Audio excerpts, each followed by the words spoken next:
लो भाई, हरियाणा मुख्यमंत्री श्री नायब सिंह सैनी जी ने लाइव आकर दी बड़ी घोषणाएं, बड़ी जानकारी। लो सारे प्रदेशवासियों के लिए भाई कर दिया धमाका। Haryana government new portal launch, आगे है बड़ी खबर जिसका आप सबको था इंतजार।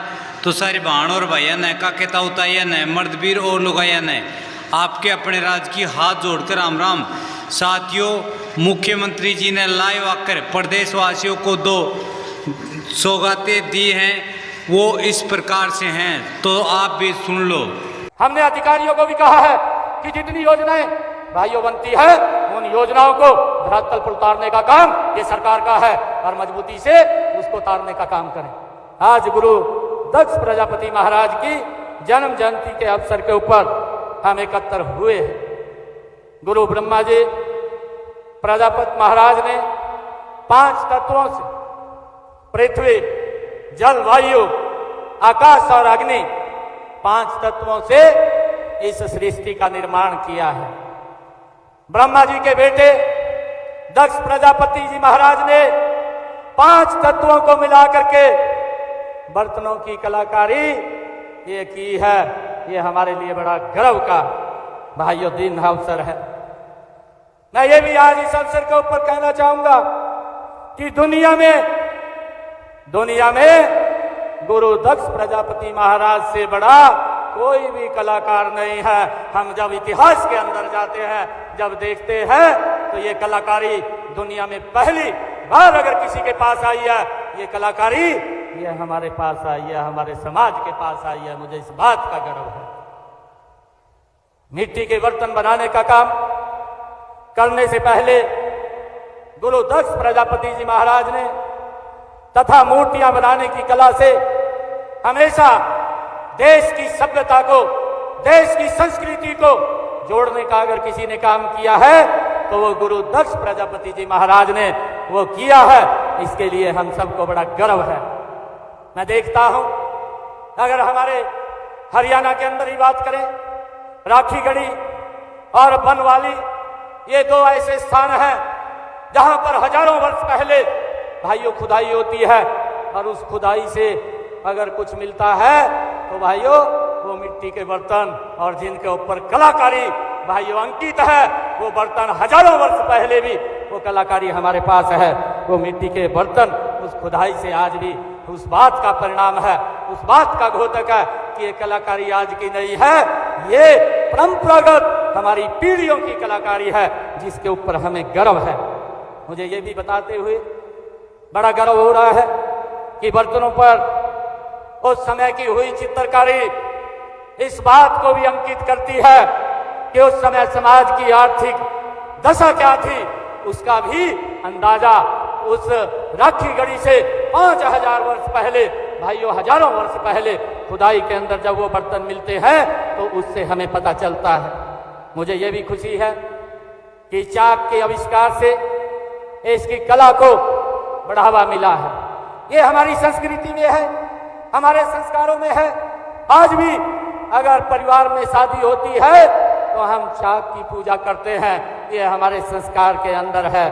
भाइयों, मिट्टी से बर्तन बनाने की अमूल्य धरोहर, इसमें प्रजापति की कलात्मक सोच, उसकी कुशलता और उसका कौशल उसके अंदर छिपा हुआ है। ये किसी से इतनी बड़ी कलाकारी ये गुरु दक्ष प्रजापति जी महाराज, उनके आशीर्वाद से ये हमें प्राप्त हुई है। आज का भूमंडलीयकरण युग गुणवत्ता, कुशलता और कला को विशेष महत्व देता है।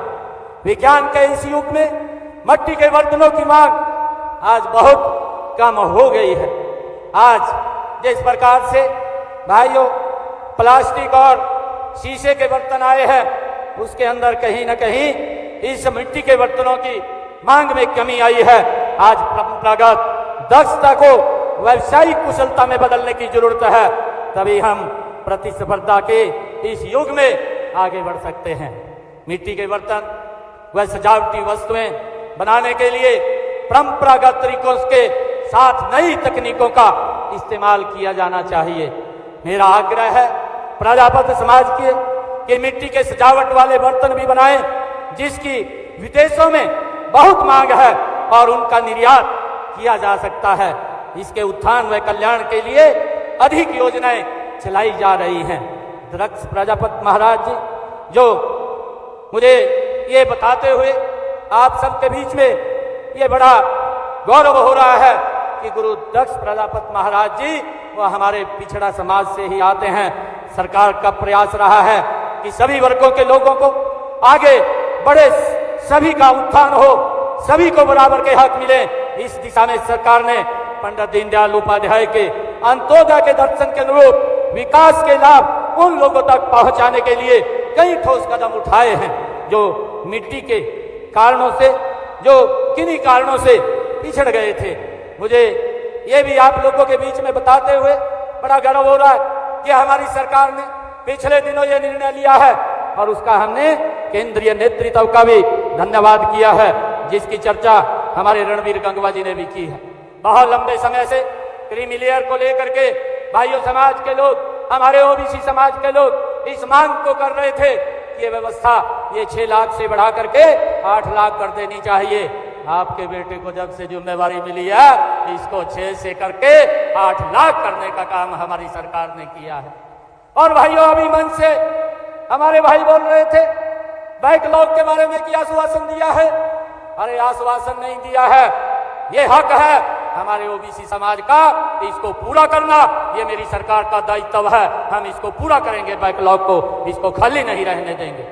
भाइयों मुझे ये भी खुशी है आप सबको बताते हुए कि वर्ष 2022 में पंचायती राज संस्थाओं में जो 8% का प्रतिनिधित्व दिया, इसके कारण हमारे अति पिछड़ा समाज के लोगों को भाइयों राजनीति के अंदर एक कदम बढ़ाने का अवसर मिला है।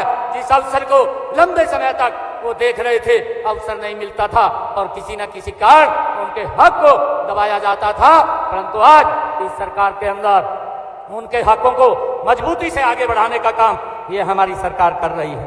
मुझे ये भी खुशी है लंबे समय से कांग्रेस के लोग इस बात की भाइयों विरोध करते थे कि ओबीसी समाज को उसके हक नहीं मिलने चाहिए।